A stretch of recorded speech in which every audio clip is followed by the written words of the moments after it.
Hi everyone! Today I'm going to tell you all about where our water comes from and how it gets cleaned before it reaches your home.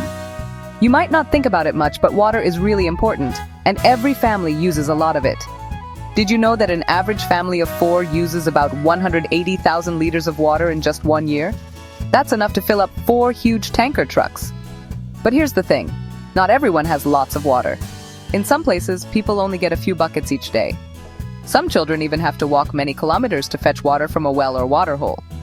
So we need to use water wisely and make sure it's always clean and safe. So, where does our water come from? It all starts with rain.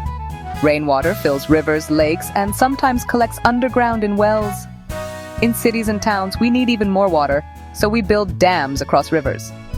Behind the dam, water gathers and forms a big artificial lake called a reservoir. But water in rivers and reservoirs isn't always clean. It might have dirt, germs, and even harmful chemicals. So how do we make it safe to drink? Let's break it down. First, water is pumped from the reservoir to a treatment plant. There, it's sent into big tanks. Chemicals are added to make all the big bits of dirt and soil stick together and sink to the bottom. The clean water on top moves on to the next step.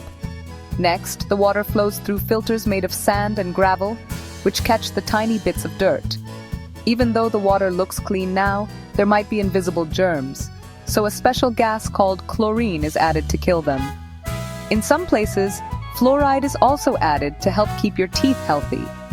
After all that, the clean water travels through underground pipes, called water mains, all the way to storage tanks, and finally to your tap at home. Amazing, right? But what happens to water after we use it? That used water is called sewage. It flows through big pipes to a sewage plant, where it gets cleaned again before it's safe to go back to rivers or the sea. If it's not cleaned properly, it can harm fish, plants, and even people. So remember, always use water wisely, and never drink water straight from rivers, lakes, or wells unless an adult says it's safe. If you had to collect all your water from far away, how would that change your day? Thanks for listening. Next time you turn on the tap, think about the amazing journey your water has made. See you soon!